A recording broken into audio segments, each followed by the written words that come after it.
முதல் படம் இந்த எண்ணமா கண்ணு உங்கள் ஃபேமஸான வசனம் ரஜினி சார் கூட நடிக்கீங்களா? ஏன்னா நீங்கள் சிவாஜி படத்துலேயே அதில் வில்லனா நடிக்க மாட்டீங்கன்னு சொன்னீங்க அப்படின்னு ஒன்று. அப்புறம் ஹிந்தியில் சல்மான் கானுக்கு வில்லனா நடிக்கீங்களா? அப்புறம் முக்கியமாக கருப்பு சட்டை போட்டிருக்கீங்க, நீங்கள் அந்த காவி சட்டைக்காரராக நடிக்க போகிறதா இந்தியா முழுக்க ஒரு பேச்சு இருக்கு, அது நடிக்கீங்களா? இந்த மூணுக்கு விளக்கம் கொடுத்தீங்கன்னா போதும். ஆமாம் சார். சார் வாழ்த்துக்கள். 45 வருஷமாக நடிச்சிட்ருக்கீங்க. 45 வருஷம் இப்போவும் பிஸியாக நடிச்சிட்ருக்கீங்க. எங்களுக்கு ஒரு 3 படம் மாத்திரம் நீங்கள் அது நடிக்கீங்களா இல்லையான்னு ஒரு சின்ன தெளிவு வேணும். முதல் படம் இந்த எண்ணமா கண்ணு உங்கள் ஃபேமஸான வசனம் ரஜினி சார் கூட நடிக்கீங்களா? ஏன்னா நீங்கள் சிவாஜி படத்துலேயே அதில் வில்லனா நடிக்க மாட்டீங்கன்னு சொன்னீங்க அப்படின்னு ஒன்று. அப்புறம் ஹிந்தியில் சல்மான் கானுக்கு வில்லனா நடிக்கீங்களா? அப்புறம் முக்கியமாக கருப்பு சட்டை போட்டிருக்கீங்க, நீங்கள் அந்த காவி சட்டைக்காரராக நடிக்க போகிறதா இந்தியா முழுக்க ஒரு பேச்சு இருக்கு, அது நடிக்கீங்களா? இந்த மூணுக்கு விளக்கம் கொடுத்தீங்கன்னா போதும். இன்னும் ஏதாச்சும் கேள்வி இருக்கா? பாருங்கள், எல்லாம் என்னென்னா இன்றைக்கி இருக்கிற கார்ப்பரேட் கம்பெனியில் ஒவ்வொரு விஷயம் அவங்க தான் சொல்லணும். இல்லை தனஜெயின் சார், அவங்க தான் அனௌன்ஸ் பண்ணணும். அதனால் ஊடகமாக சொல்ல நீங்கள் ஏதாச்சும் கிசு கிசு மாதிரி எழுதிக்கலாம் மொழிய, ஏன் வாயிலேருந்து வரக்கூடாது அப்படிங்கிற மாதிரி அக்ரிமெண்ட் இருக்குது. அதனால தான் இந்த கேள்விகளுக்கு பதில் சொல்ல முடியறதில்ல. இந்த கூலி வந்துருச்சு இன்றைக்கி ஆன் போர்டு இல்லை சார்? ஆமாம், கூலியில் ரஜினி சார் படம் நடிக்கிறேன். அது வந்து அவங்க அனௌன்ஸ் பண்ணிட்டாங்க. மீதி கேள்விகளுக்கெல்லாம் அவங்க தான் சொல்லணும். நானாக முந்திரி கொட்ட மாதிரி சொல்ல இல்லை, அக்ரிமெண்ட் இருக்குது. அவங்க இப்போ தேவையில்லாமல் நம்ம மேலே கேஸ் போட்டிருப்பாங்க. அதுக்காக தான் சொல்கிறேன். விஜய் எதுங்க? அதுதான் அக்ரிமெண்ட்டு. இல்லை, அவங்க சைட்லேருந்து வரணும் அப்படிங்கிறது அவங்களுடைய அக்ரிமெண்ட். எதுங்க? இல்லை, அதையும் அவங்க தான் சொல்லணும். As it is. அவர் பிரைம் மினிஸ்டர் மோடி சார் இல்லை, அது இல்லைங்க, அது அப்படி யாரும் கேட்கல. ஆமாம், அப்படியே நடித்தாலும் நல்ல என்னுடைய நண்பன் இப்போ இல்லை, மணிவண்ணன் மாதிரி ஒரு டைரக்ட் பண்ணாங்கன்னா எல்லாம் ஏஸ் இட் இஸ் அப்படியே எடுப்பாங்க. இல்லை, விஜய் மில்டன் சார் வந்து அப்படியே எடுக்கிறா அப்படின்னாலும் கூட ஓகே. வெற்றிமாறன் மாதிரி, ரஞ்சித் மாதிரி, மாரி செல்வராஜ் மாதிரி டைரக்ட் பண்ணாங்கன்னா மோடி பயோபிக் நல்லா இருக்குன்னு நினைக்கிறேன். Right sir. Sir Vijay Milton sir உங்களுக்கு சார் சமீப நாட்களில் நிறையா படங்கள் விஜய் ஆண்டனி சாரை பார்த்துருக்கோம், வேறு ஷேட்ஸ். பட் அவரை தான் காஸ்ட் பண்ணணுன்ற ரீசன் என்ன? இந்த படம் என்ன சொல்ல வருது ஆக்சுவலாக விஜய் ஆண்டனி அவரை வச்சுக்கிட்டு? இல்லை, ஆக்சுவலாக விஜய் ஆண்டனி சார் தான் இந்த படத்துக்கு வந்து கரெக்டாக இருக்கும். இந்த படம் வந்து ஒரு விஜய் ஆண்டனி வந்து எப்போவுமே பார்த்திங்கன்னா ஒரு மூடியாக ரியாக்ஷன்ஸ் வந்து பெருசாக வராது. எல்லாமே உள்ளுக்குள்ளே தான் இருக்கும், வெளியே வந்து அவ்வளோ வெளிக்காட்டிக்க மாட்டார். ஸோ அது வந்து நடிக்க தெரியாதுன்னு நிறைய பேர் தப்பாக பேசிகிட்டு இருக்காங்க சார். ஆக்சுவலாக அது எவ்வளோ பெரிய கஷ்டமான விஷயன்றது வந்து எங்களுக்கு தான் தெரியும். மூன்றாம் பிறை படத்தில் வந்து ஆக்சுவலாக ஸ்ரீதேவி மேடமுக்கு தான் வந்து நேஷ்னல் அவார்டு கிடைக்கும்னு எல்லாம் நினச்சேன். ஆனால் கமல் சார் தான் கிடச்சிது. ஏன்னா அதுதான் வந்து ரொம்ப கஷ்டமான ஒரு ஆக்டிங். அது கேரி பண்ணுறது தான் ரொம்ப கஷ்டம், அது ஹோல்ட் பண்ணுறது ரொம்ப கஷ்டம். இந்த படத்தில் வந்து விஜய் சார் வந்து அவ்வளோ அழகாக பண்ணியிருக்காரு சின்ன சின்ன விஷயங்கள். ஏன்னா இது வந்து ஸ்கோப்பே இல்லாத படம். ஒரு ஹேண்டிகேப்டாவோ கண்ணு தெரியாத ஆளாவோ வந்து நடிக்கிறது ஈஸி. அதை வந்து ஈஸியாக 50% அந்த பாடி லாங்குவேஜ் இது க்ரியேட் பண்ணிடும். இதெல்லாம் இல்லாமல் நம்மளுக்குள்ளே இருக்க ஒரு சாதாரண மனுஷன் அவனுக்குள்ளே ஒரு 1000 எமோஷன் இருக்குன்றதை வந்து ஃபேஸில் கொண்டு வரது தான் ரொம்ப கஷ்டம். இன்ஃபேக்ட் ரோமியோவில் வந்து விஜயானி வந்து மிக அழகாக நடிச்சிருந்தார். அது ப்ளூ சட்டை போட்டால் மட்டும் கண்ணு தெரிய மாட்டாங்க தான் என்னென்னு தெரியல எனக்கு. மற்றபடி சாரும் ப்ளூ சட்டை தான் போட்டிருக்காரு. ரோமியோ படம் உண்மையில் என்ன சொல்கிறேன், விஜயானி கேரியரில் அவரோட சின்ன சின்ன நுவான்சஸ் ரியாக்ஷன்ஸ் வந்த பெஸ்ட் ஃபிலிம்னா ரோமியோ தான்.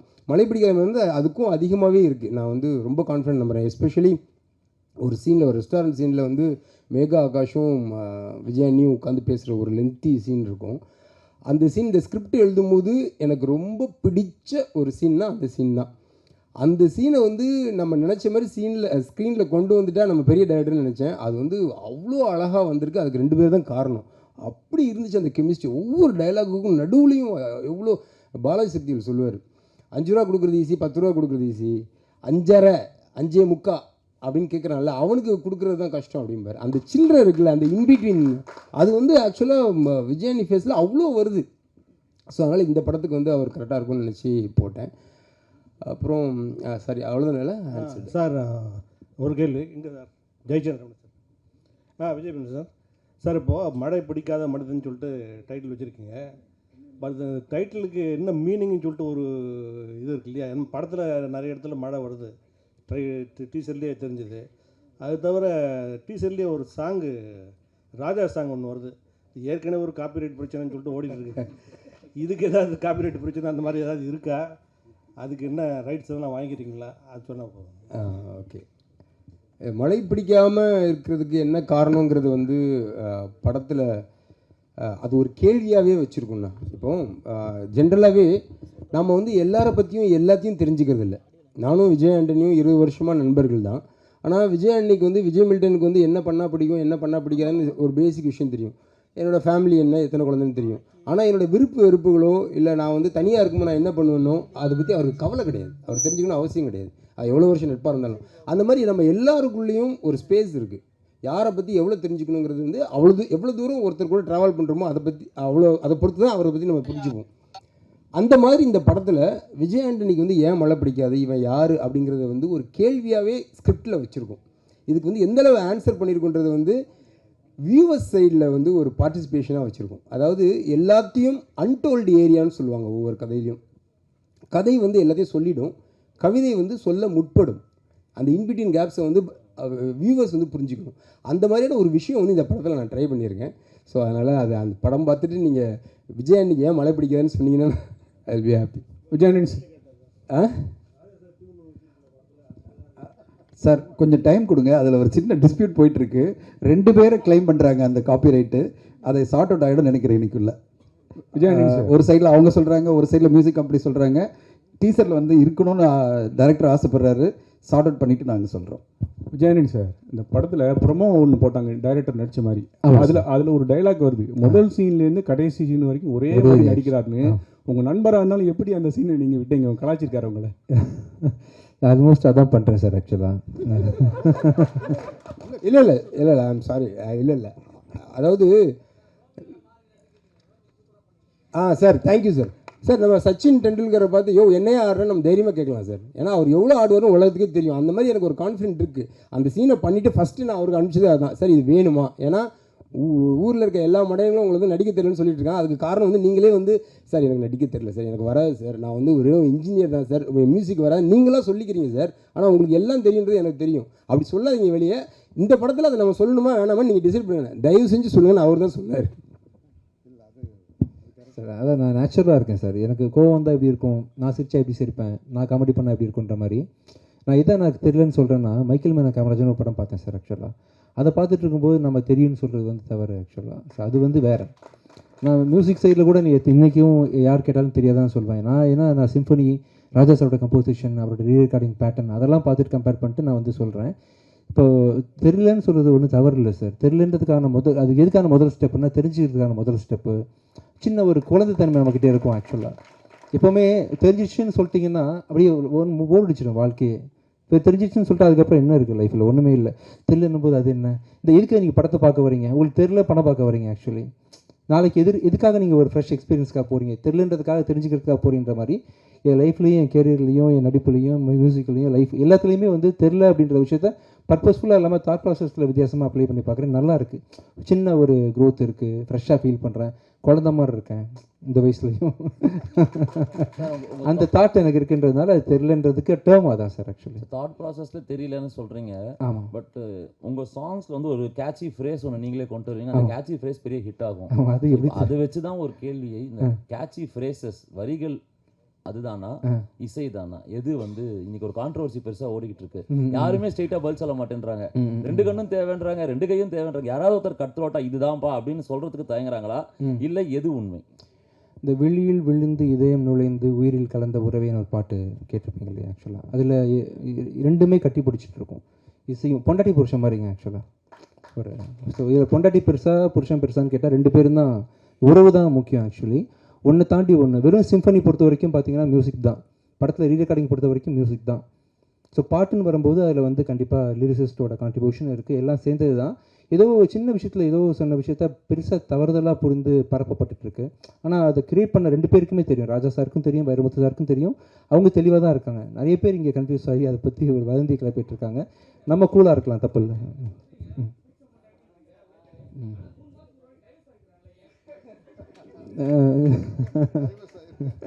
வழக்கமாக என்ன ஒருத்தர் கேட்பாரு, அவர் நீங்கள் தானா? ஆக்சுவலாக நீங்கள் தானா? அவரை காணவே நினச்சிருந்தேன். நீங்கள் தானா? இல்லை ஒருத்தர் அவர் வந்திருக்காரா இன்னைக்கு? யார் வரல? என்னடா ஒரு காணாமேன்னு பார்த்துட்டு இருந்தேன். இந்த கேட்டிங்கன்னா ஆமாம். ம் ம் ம் ம் இல்லை, அவங்களுக்கு பிடிச்ச வரைக்கும் இருக்காங்க, பிடிக்காதப்போ பிரிஞ்சுக்கிறாங்க, அவ்வளோதான் மேட்ரு. அதில் ஒன்றும் அவங்க வந்து அன்னையிலேருந்து பீஸ்ஃபுல்லாக இருக்காங்க வச்சுக்கோமே. அவங்க வாழ்க்கை அவங்களுக்கு ரொம்ப டாக்ஸிக்காக இருக்குது. இந்த நாள்லேருந்து நம்ம வேறு மாதிரி வாழ்ந்து பார்க்கலாம். நண்பர்களாக மாறிடுறாங்க, புருஷன் பண்ணுறது ஃப்ரெண்ட்ஸாக மாறிடுறாங்க. அதான் நான் சொல்லி புரிஞ்சிச்சுங்க. இதோட முடிச்சுக்கலாம்னு நினைக்கிறேன். ரமணா சார் உங்களுக்கு ஒரு கேள்வி.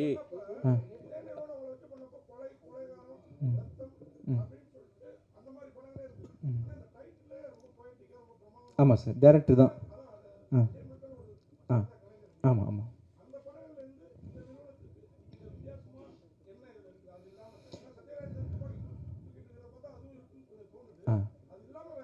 காஸ்ட் ஆஃப் ப்ரொடக்ஷன் ரொம்ப அதிகம் சார். நிறைய ஆர்டிஸ்ட் குவாலிட்டி, ரொம்ப நிறைய டைம் எடுத்து பண்ணியிருக்காங்க.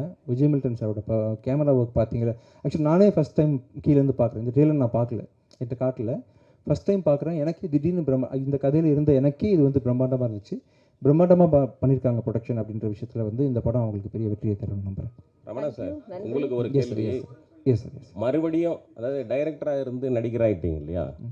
இப்போ மறுபடியும் வந்து நீங்கள் டைரக்ஷன் பண்ணணும், நம்ம சேர்ந்து பண்ணணுன்ட்டு விஜய் ஆண்டனி சார் சொல்லிட்டாரு.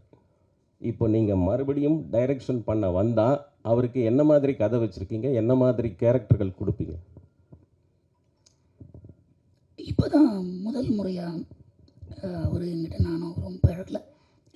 கொஞ்சம் கடந்த ஒரு 3 வருடமாகவே நானும் விஜய் ஆண்டனியும் கொஞ்சம் நெருங்கி தான் பழகிட்டு இருக்கோம். இந்த படத்தில் மூலமாக அவரோட நான் ட்ராவல் பண்ணுறது, அவரோட இருக்கிறது, அவரோட பேசுகிறது, சினிமாவை தாண்டி நிறைய நாங்கள் 2 பேரும் பேசுகிறது அப்படின்ற நிறைய சந்திப்புகளும் நிகழ்வுகளும் நடந்திருக்கு. இதனோட கலெக்டிவாக, அதாவது வந்து ஒரு ஹீரோவாக, ஒரு மியூசிக் டைரக்டராக, ஒரு ப்ரொடியூசராக, ஒரு சக மனிதனாக, ஒரு வெற்றி தோல்விகளை சந்தித்த ஒரு போராளியா, இது எல்லா சார்ந்துமே அவரோட எனக்கு ஒரு குறிப்பிட்ட காலம் அவரோட நான் கடந்திருக்கேன். இதனோட பிரதிபலிப்பாக அந்த கதை இருக்கும். விஜய் ஆண்டனி சார், போன ஆடியோ லான்ச், அதாவது ரோமியோ படத்தோடைய ஆடியோ லான்ச்சில் வந்து ஏதாவது ஒரு கிசு கிளப்பணும் அப்படின்னு சொன்னீங்க. இதில் எதுவும் இல்லையா? நீங்கள் ட்ரை பண்ணுறீங்களா? அதாவது நான் டைம் தரேன், 5 நிமிஷம் வெயிட் பண்ணுறேன். இங்கே கொஞ்சம் நீங்களாக வெயிட் பண்ணிங்கன்னா நானும் வெயிட் பண்ணுறேன். ஏதாவது கடினமாக முயற்சி பண்ணி ட்ரை பண்ணுறீங்களா? சரி, அப்போ நான் சார் பண்ணணும் சார். சலீம் 2 வரப்போகுது ஃபியூச்சரில், கதை எழுதிட்டு இருக்கேன் சார். கிசுக்கு பதில் சொல்லுங்க. கிசுக்கு நான் வாங்கலாம், மேலே அதை பேசுவோம், மேலெல்லாம் வரல, நம்மளே ட்ரை பண்ணுவோம். சரி, புது இயக்குனர்கள் வந்து உங்களுக்கு நிறைய கதை சொல்றாங்க. ஆமாம் ஆமாம் ஆமாம், அதை பற்றி நீங்கள் சொல்லுங்க. இல்லை, ரொம்ப யங் டேலண்ட்ஸ்லாம் ரொம்ப அதுவே கிசுக்கு தான் நீங்கள் சொல்லணும். அது எப்படி பாப்பா உங்கள் பேர் என்ன பாப்பா? இல்லை, திறமையான இயக்குநர்கள் வராங்க. முன்னாடிலாம் பார்த்தீங்கன்னா ஃபிலிம் ரோல் இருந்தால் தான் படம் எடுத்து பார்க்க முடியும், ரொம்ப கஷ்டம்.